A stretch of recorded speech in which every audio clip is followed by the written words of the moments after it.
Hello BookTube, my name is Elizabeth. Welcome or welcome back to my channel, Book as in Books.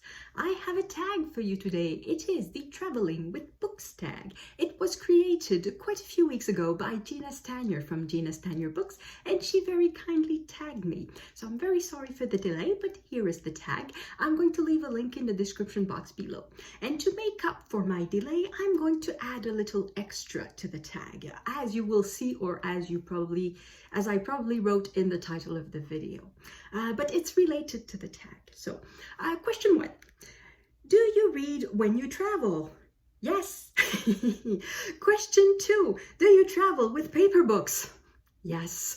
More on this later. Question 3, do you travel with an e-reader?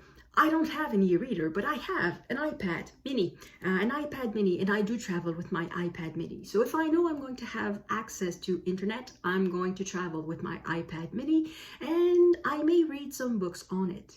I don't buy books, so there are few chances that I will have a downloaded book on my iPad, although it's not impossible. I may download something from Project Gutenberg before I leave, but generally I will more rely on subscription services such as the local library or Scribd, and to have access to these books I need internet.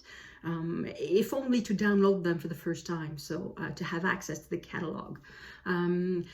I have to say that it's quite rare nowadays that you travel to a place where they don't have the internet, unless you plan to go camping somewhere in the wild, and it's not the sort of travel that I do.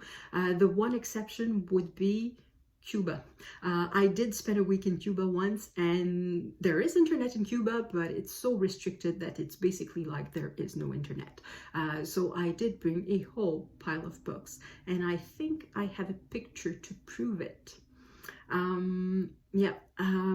If I have the picture, I'll insert it here, and it's going to answer a little bit question number 4. How many books do you pack when you travel? I think the answer to that is too many.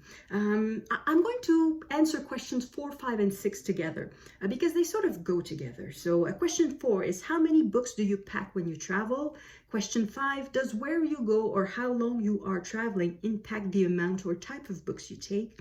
And question number 6 is, do you buy books when traveling or visit bookshops, libraries? So I'm going to go back to question 4. It's, how many books do you pack when you travel? As I said, if I don't plan on having access to the internet, and if I don't speak the local language, so basically if going to bookstores is not really going to be an option to get books that I can read, then I'm going to bring a whole lot of paper books. However, if I'm going to a place where I speak the language, I will probably bring just one book, which will be for the plane ride, the train ride, or whatever, the initial going to that place. And then I will get new books as I need them in that traveling place. So for example, if I go to France, I will bring one book for the plane ride from Canada to France, and then I will visit bookstores in France and buy books and read books in France. Same thing for the UK, the United States, or any country where I think I will easily find books in English or in French. When I went to Japan and Russia, I know that in Japan, for example, I know that in Tokyo, it's easy to find books in English. But once you leave Tokyo, how easy is it to find books in English or in French? I assumed it would be quite hard, so I did bring quite a few books with me, not knowing how easy it would be to find books that I could read. And I do love reading when I travel. I was quite curt in my answer to the first question, do you read when you travel? Yes, I do. Of course, I love to visit stuff, so I don't necessarily have hours and hours to read unless I go to the beach in Cuba. That is the one travel I did that one time in my life, to go to a resort and just sit on the beach for a week. Normally, I prefer like cultural travel, where you visit, I don't know, museums, churches, historical places, and things like that. And that doesn't leave as much time to read. But very often in the evening, I don't have much to do, so I will read a book in the evening or in the public transportations. In the train between city A and city B, I will read a book, definitely. Does the destination impact the type of books you read? I love to read about the destination before I leave and when I'm there. I love to read either novels set in that place or nonfiction about that place.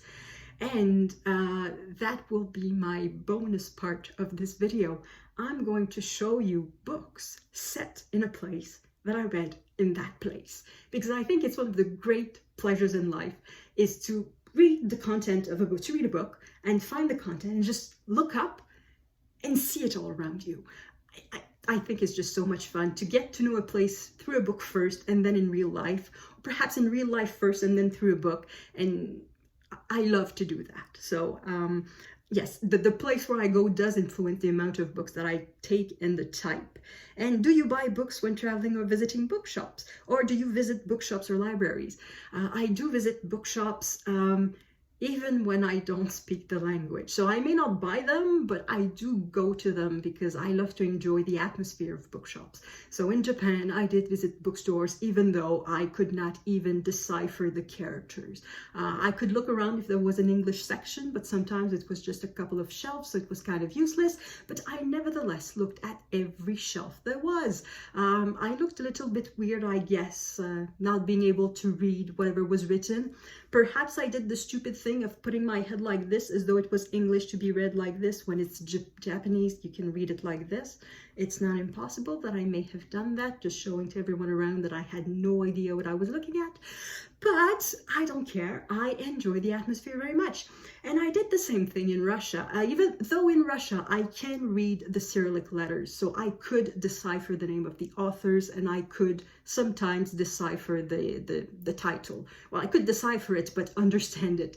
Sometimes I could understand the title if it was a book that I already knew. So the seventh question would be to tag some people. And I'm not going to tag anyone because it's been too long since I was tagged and I don't know who has been tagged, who has done the tag or not. So I'm just going to say, if you travel with books, do this tag. You are tagged. And now I'm going to go to the second part of my tag, the little bonus.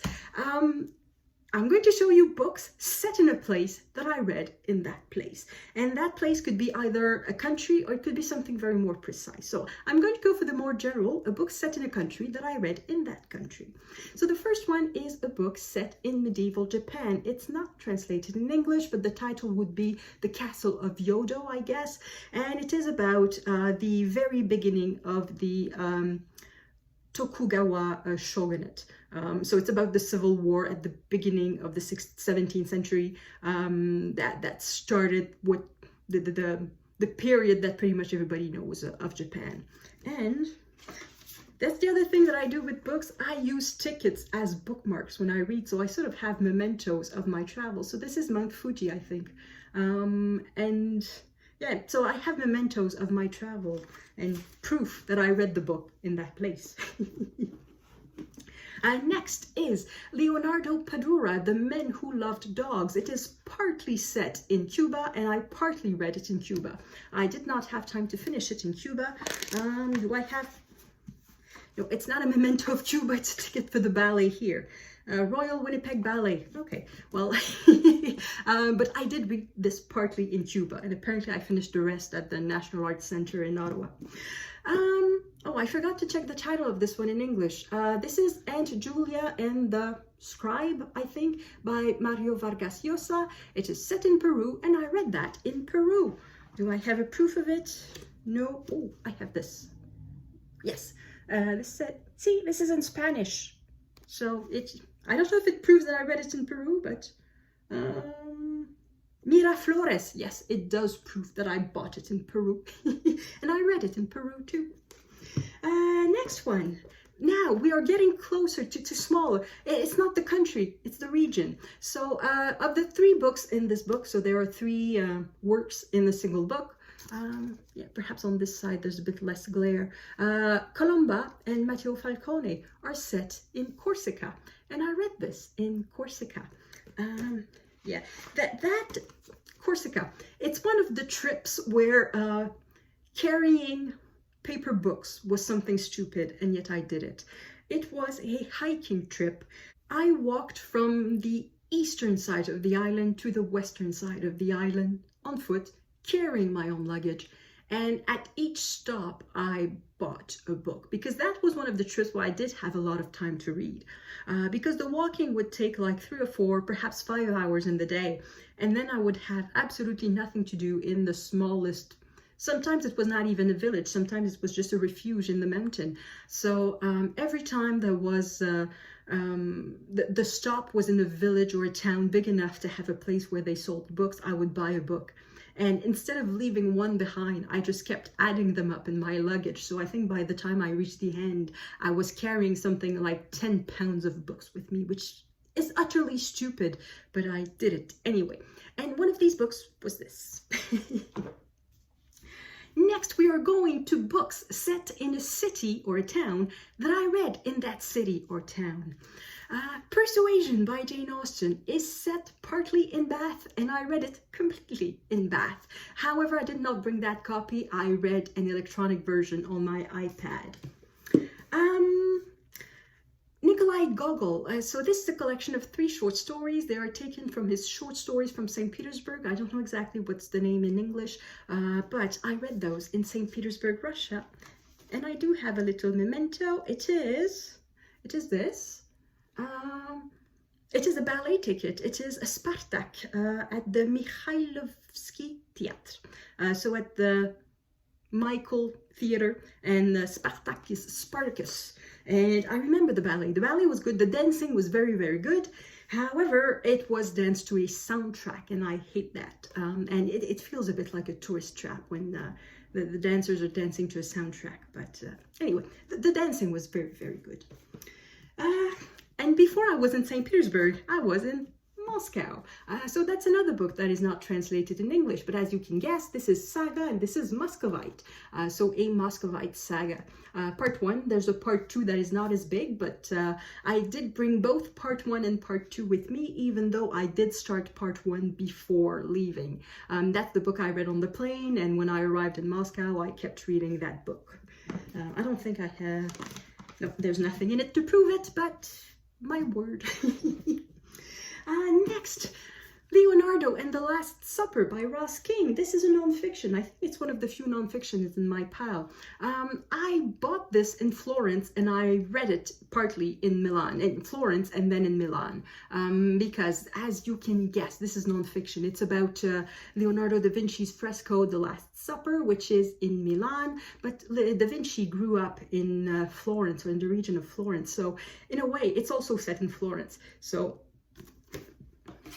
I read it both in Florence and in Milan, so doubly in place. And the memento is this. This is Mishko Filati. This is a yarn store. That should have been a question. Do you visit yarn stores in other countries? And the answer is yes, I do visit yarn store too. And I remember that one very well. I was pouting in Florence. It's not something you're supposed to do when you travel. You're supposed to be happy all the time, but I was not. Because I had on the train from, I was coming from I think I was coming from Assisi. So I was not directly from Rome, thank goodness. I was from Assisi and then to Florence. I was reading a book and I was hating that book with every fiber of my heart. I was hating that book, and I was stuck on a train. I couldn't do anything. So either I stopped reading or I continued reading the book, and on trains I cannot help myself, so I kept reading the book. So I arrived in Florence in a bad mood because of a bad book. And then I kept being in a bad mood because there was just so many tourists. And of course, I blamed everyone except me. And I had not bought any tickets in advance. So if I wanted to visit something, I had to go in a lineup for an hour or 2 hours or something. And I didn't want to do that. So I was pouting very, very much. I was very disappointed with all the people in Florence. So I was... like in the cartoons, you know, I was looking at my feet and just walking very dejectedly. And if there had been a rock or a can, I would have kicked it, just like in the cartoons. And then in the corner of my eye, I saw that there was a little store in a basement downstairs, and it was a yarn store. So I went to the yarn store, I bought a ball of yarn, I bought a crochet, and then I went to the nearest park and I started to crochet a scarf.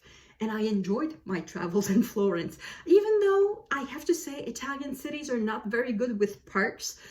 It was a very sad little thing of a park, but I ended up nevertheless crocheting a little bit, so that made me like Florence a little more. Yeah, and pouting helped. I don't think I would have noticed the store had I looked up, because it was in a basement. So yeah, if you're ever in Florence, you like knitting and you're close to cathedral, look at your feet. You may find a yarn store. The next book, I am getting even more precise. So this is set not only in a city, but in a specific place in a city, and I tried to read it in that very specific place. So this is The Belly of Paris by Émile Zola, and it is set in what was the food and flower market of Paris at the time. It remained the same until the 1960s, I think. It was called Les Halles, Halles. And at the time when I went there, that was about 20 years ago, the place, of course, the marketplace like this, that one had been destroyed in the 1960s. But there was still some sort of public space. According to the map in my guidebook, it looked like a park. So I decided I'm going to read this in the park. That was the place where this was set. And I got there, and it was a park, but it was a bit, I don't know, it was a bit dodgy. There was a lot of concrete, and there was not many places to sit, and there was construction, and there was, I don't know.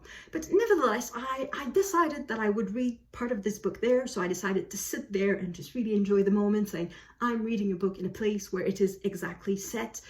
And I tried to read, and after a few pages, I sort of realized that I really should not be there. It is not a place to read. At least today, I don't know, 20 years later, it might be better, but at the time, it was not a place where a stupid tourist should go to read. And thankfully, I realized it after only a few minutes. I don't think I was in danger or anything. It's just that it's a bit the dodgy place of Paris. Like it's close to the street where there are the peep shows and the prostitutes and everything. So yeah, I should have been there, at least not to read. Yeah, I'm not sure I wanted to sample the local life either, but anyway, so I read this in Paris, and a bit of it in the market of Paris. And then the last one, rather predictable, I guess, this book, As I Walked About, a collection of walking columns from the Ottawa Citizen by Phil Jenkins. So this is set in Ottawa, where I live, and this is, as it says, it's a collection of columns, and I remember reading the columns. So this book is quite new, completely new. In fact, I bought it like 3 or 4 days ago. 4 days ago? Yes, 4 days ago. And it was a beautiful, beautiful day. So I bought the book, and then plus a couple of others, and then I decided to go to read one of the books in the park. And so I took all the 3 books I had bought and looked at them, and okay, which one do I want to read? And then I saw the table of contents of this book, and I realized that there was a column for the park where I was sitting. So I decided to go straight to that column, and I read the column about Majors Hill Parks. Majors Hill Park. I have difficulties with my S's. So I decided to read the column about that place, in that very precise place. And I have a picture to prove it, so I'm going to insert it right now. And it was a beautiful day, and yeah, it was so much fun to read that column about Majors Hill Park in Majors Hill Park. And the rest of the book, I'm going to read it in Ottawa. I haven't finished it yet, of course, because I bought this 4 days ago. But this is all going to be read in Ottawa. And yeah, it's going to be a part of the fun of being able to visualize every place in here without the help of Google. If I need to, I'll just go to the place and I'll look at it. So that's it. Let me know in the comments, am I the only one who does that? To read, when I travel to a place, I want to read a book set in that place or about that place. Am I the only one who does that, or do you just take a thriller or a mystery and whatever? Yeah, I think it's one of the great joys of traveling. It's one of the great ways of traveling, to read something on the page, and then you look up and then you realize, yeah, that's it. It's true, or it's not true, or whatever, but it's something I love to do. So let me know in the comments if you did that, and if so, with which book. So thank you for watching. I don't know what my next video will be, but I'll see you then. À la prochaine!